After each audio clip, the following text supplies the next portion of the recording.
processes, documentation, and submission. The agenda today will be preparing to teach, beginning the class, wrapping up the class, and after the class. Preparing to teach. We have to know who we're teaching, what we're teaching, when we're teaching, and where we're teaching.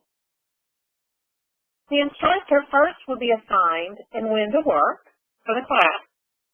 Note that we're going to be talking about some color codes that have changed in your when to work in the next slide. You'll notice that the calendar view now coincides with the pay periods of Saturday through Friday. A full service class now is in black, a community class is in blue, canceled classes are in red, aquatics classes are in green, meetings are in gold, administrative or office time is in purple, logistics are in maroon, quality assurance is in brown, class issues will be in fuchsia, and if you're traveling outside your territory, it will be in gray.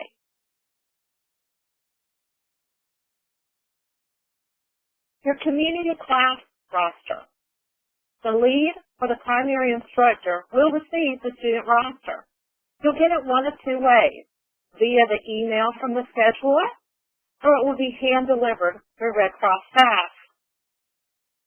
Here's an example of a community class roster. Notice the offering ID, the date of the class, the course you're teaching, and the number of students, as well as the facility. If you're teaching a blended learning class, you'll receive an online completion report. If the student states that they have completed the online training, even though it's not notated on your online completion report, we want you to take their word for it. If the student states they did not complete the online learning, they must take the written test.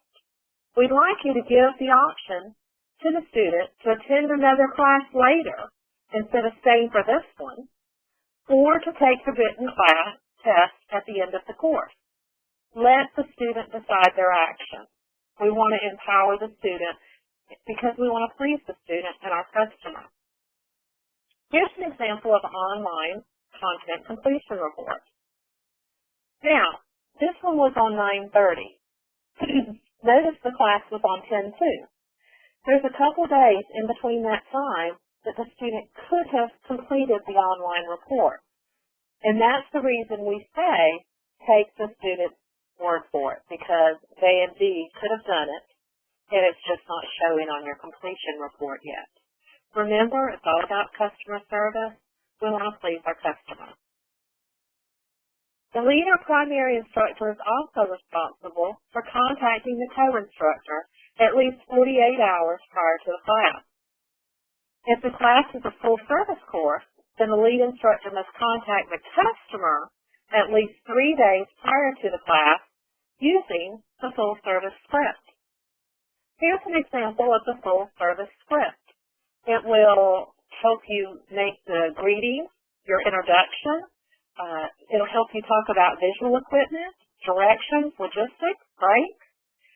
It'll talk about payment details and closing. We don't mind if you paraphrase this, but we want you to follow this outline. If you don't have a copy of the full-service script, you can email or call your training specialist, or you also can find it on SharePoint or the neighborhood. Also, when you receive a full-service course, you'll receive a full-service contract. We need you to look for any special instructions on that contract.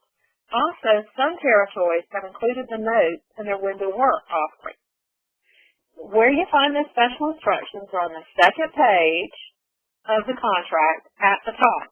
Note, I've done a screenshot here of the second page top, and there's a red arrow going to it. And the special instructions for this contract was they want the instructor contacted at least a week before handling it. And so instead of the 3 days, you're going to do 7 days.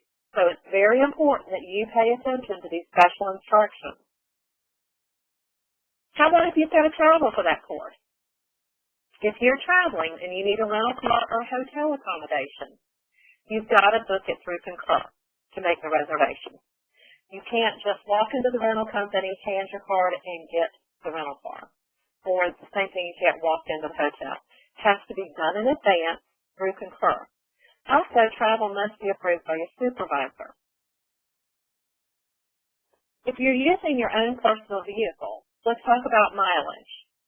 If the mileage is less than 100 miles round trip, you're allowed to use your personal vehicle, if you so choose, instead of renting a vehicle. However, if it's more than 100 miles round trip, which means 50 miles one way and 50 miles back, then you're going to need to get a rental vehicle. Now, there might be some exceptions to the rules for certain reasons, and you can have that discussion with your training specialist, so give them a call.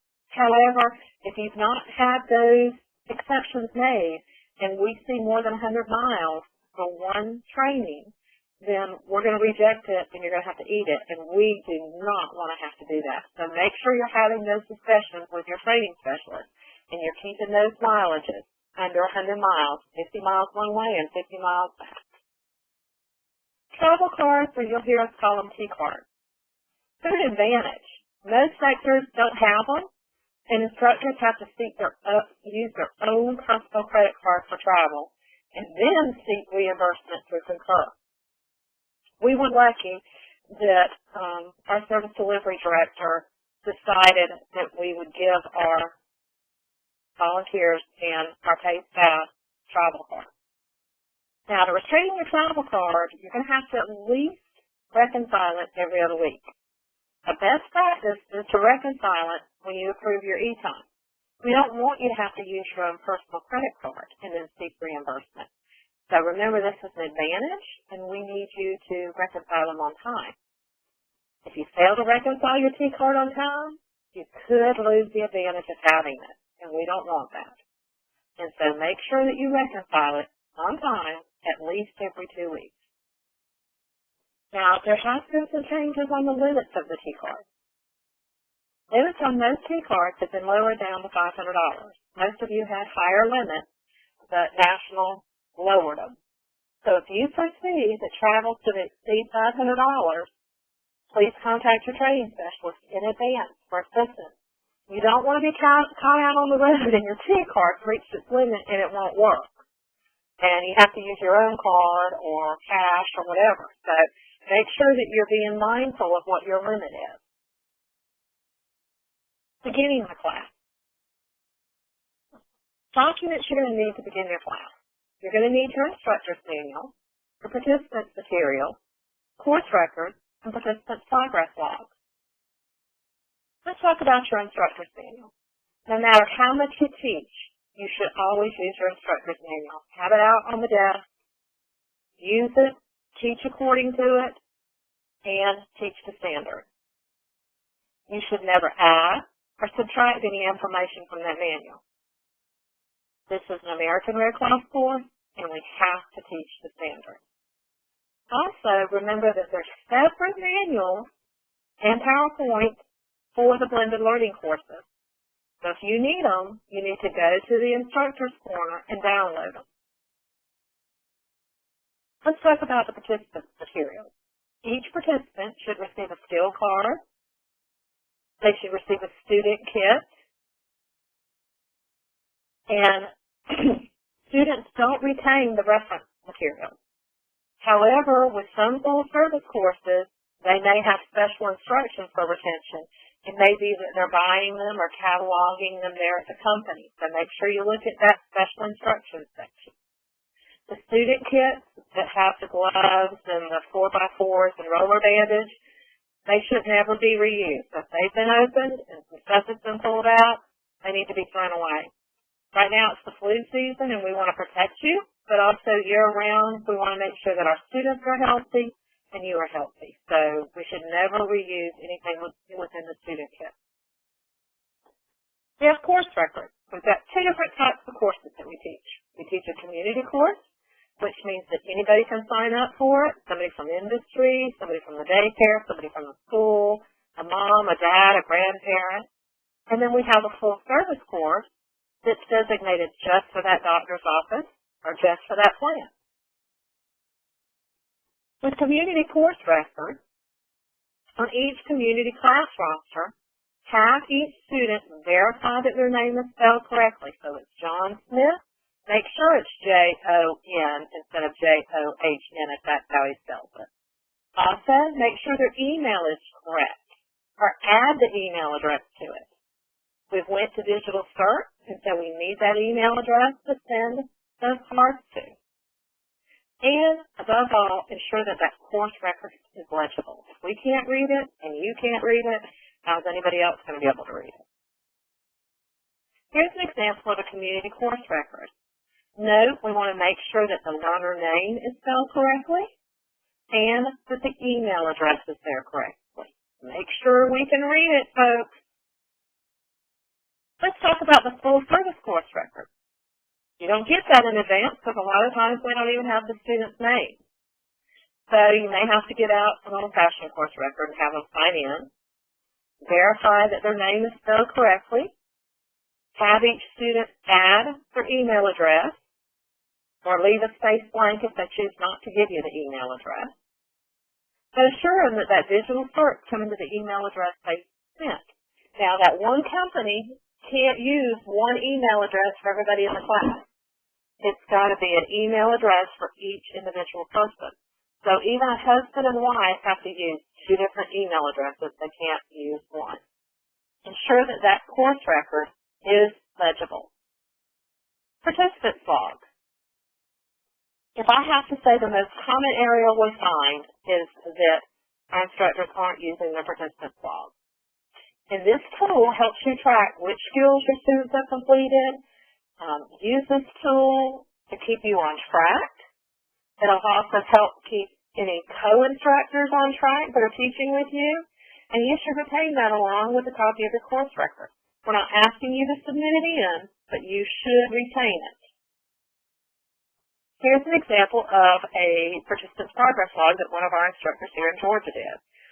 He did an awesome job because he put the date, he even put his name on it, and what he taught and where he taught, so that if a question came back about one of his students, that he could answer, oh yeah, Susanna, she didn't do control bleeding, she left, that's the reason I have her marked on the course record in the fashion that she is designated. So this helps clarify things if you need a reminder. Wrapping up the class. Students should receive the following document at the end of the class. I monitored one the other day, and all this was given at the beginning. It should be given at the end. They should get a volunteer flyer, a digital cert flyer, and a CAP survey. All right. We want volunteers. They are the heart, they are the soul of the American Red Cross.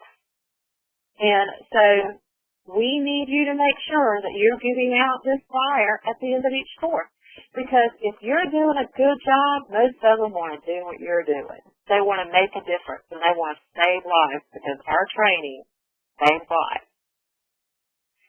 You also want to give out this duck slip so that they know how to get their digital cert. If we miss this component at the end, then they aren't going to understand how to get their digital cert.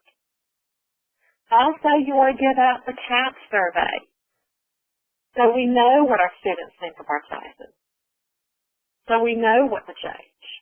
And we are going to collect these back up, folks, because we need to resubmit them, and we'll talk about that in a minute.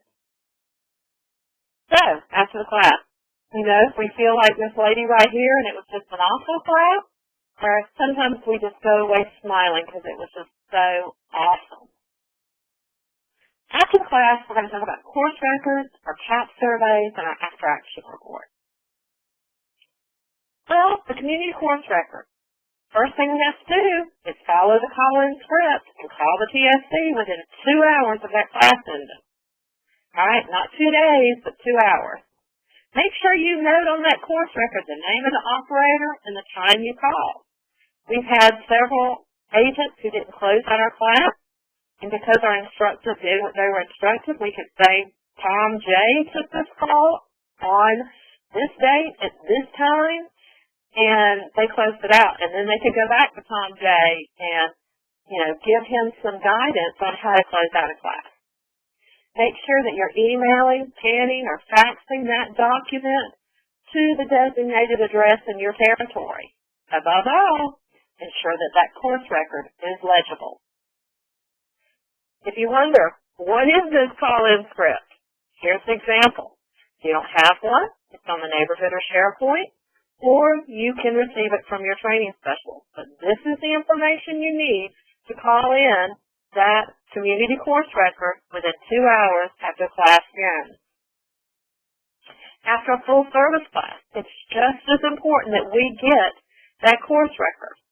You need to scan it, email it, fax it to the service delivery admin in your area, as well as to the email address or fax number in your territory. Ensure that that course record is legible. You also have a after-action report that's here. So if you haven't got these, you need to talk to your training specialist. Make sure you include it with your course record when you submit it to the designated email or fax for each territory. We use this to improve customer experience, to get your feedback as the instructor. What went well, what didn't go back well. We actually read every one of these. List any concerns or questions. For instance, if you've got Tom Smith and we're doing a blended learning class and you encouraged him to come back to another one, but he stayed and he failed and he was angry, you know he's going to call us. So if you can notate that on this, then that makes it easier for us to know when Tom Smith calls what happened. Or what happened that the bathrooms weren't working, or the space wasn't adequate, or you didn't get enough time, or an emergency happened, or whatever happened, we need to know so we have no surprises and we can take care of you when that complaint comes in. Also, we need to make sure that you return the CAP survey. Most of you have a designated area that they have to be returned to, and they have to be returned within 5 business days. All right, we're at about 18 minutes into this, and so for YouTube credit, if you're watching this, please email to your training specialist the code Red Cross Rocks to get credit, and you may take 30 minutes on your time card for watching this YouTube video. Thank you again, and have a wonderful day.